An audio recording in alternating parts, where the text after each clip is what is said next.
Now, the other thing I wanted to touch on is the Halo TV series.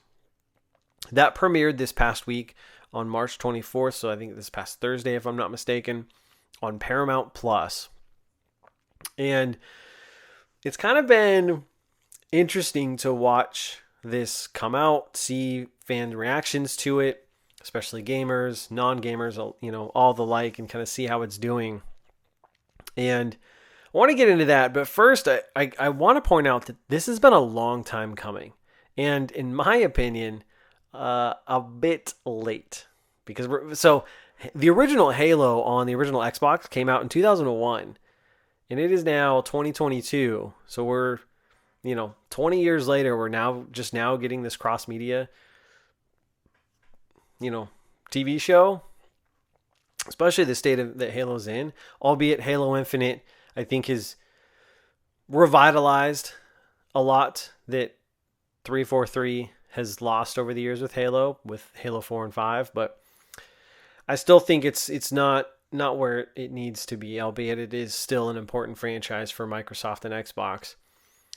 But I did want to cover a little bit of history about the Halo and this TV series, because this has been a long time coming. So I did some research, and IGN had a great article kind of covering this. So I got this from IGN.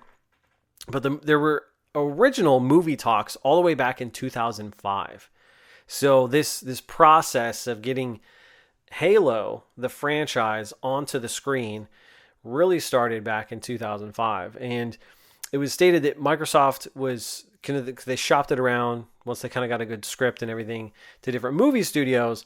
But the terms that they wanted for the deal was apparently too aggressive, and none of the movie studios would agree to them.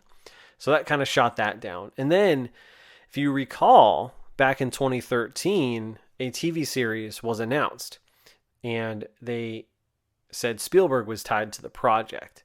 And I think they did this at E3, if I'm not mistaken. So E3 2013, alongside, that was also when the Xbox One was being revealed and talked about. So that was very, very big news. And I know a lot of people were hyped about that. Again, that's still so long ago. I mean, that was 9 years ago at this point, almost. And yeah, so it's taken a long time.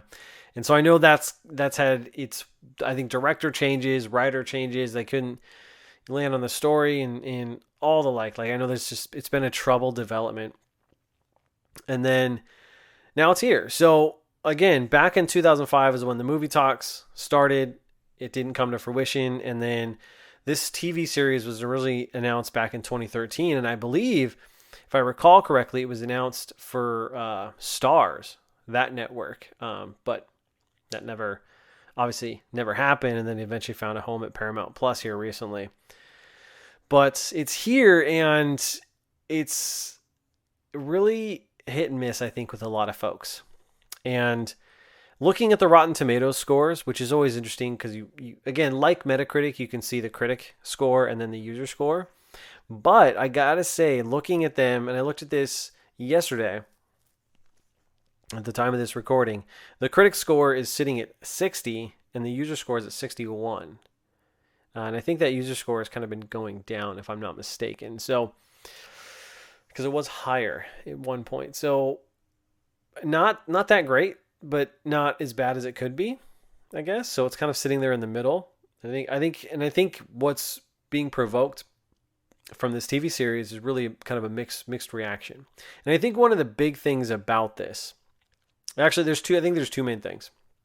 I think the first thing, and probably the biggest thing about the Halo TV series, it's kind of causing some drama, I guess, for lack of a better term, about this show, is that it's been reported that the creative team, as they were getting prepared to launch the show here, and this happened probably in the last maybe 2 weeks, articles and news reports were coming out about this, that the creative team behind this series on Paramount Plus that just launched didn't even look at the games. And it stated that they wanted to focus on the characters and not just recreate the game. And those statements, I think, is what's really sparking controversy with fans. And when I hear that just, I'm of the mind to, like, really, like, that's not good news in my opinion. That tells me a lot of what I need to know about this show. because you see this a lot in comics, in the comic book industry, especially as of lately, where you get these writers and these creative teams that get on these projects and they take the property and they don't treat it with the respect that the fans would. And when you have diehard fans, especially with big franchises like Halo, like Star Wars, I'll throw Star Wars in there. I'm a big Star Wars fan myself, a lifelong Star Wars fan. And then, some of the Marvel properties and some of those characters, they just aren't treated with respect because they don't pay attention to the history and the lore of the series or the franchise. There's no care for it. They just disregard it, and then they do whatever they want. Now, on one hand, I can understand as a creative, sure, you can do whatever you want and tell whatever story you want, I guess. I don't necessarily buy that because in these particular instances, because you're using a licensed property. Now, if you're creating something entirely new, then yeah, you can do whatever the heck you want. But when you're taking some sort of property and building a show around it or trying to tell a story around it, you would think it's critical to understand the history and the lore. So to hear that this creative team didn't even bother to look at the games or take the games, let alone, I don't know, I can't tell you how many Halo books are out there as well. All this history and lore that they have around Halo and the love and devotion that the fan base has for the Halo series, then to not even take that into consideration just blows my mind and tells me that this is not going to follow the games, which that's also been reported. Not that it needs to, but it's not going to adhere to kind of the rules that's already been laid out, I guess, around Halo, is a better way to say that.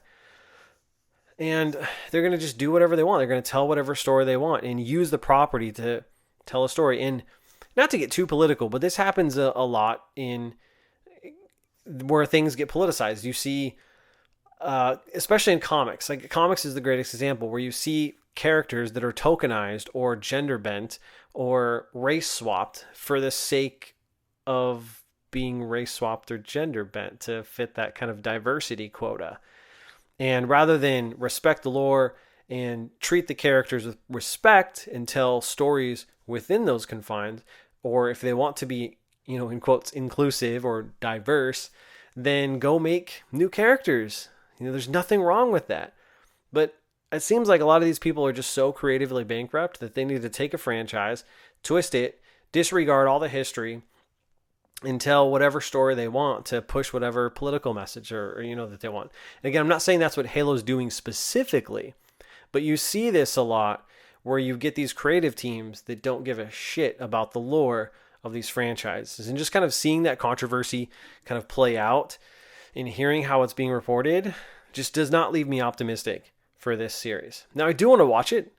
And one of the cool things I think Microsoft is doing right now is they're running a special where you get 30 days free of Paramount Plus if you're an Xbox Live member.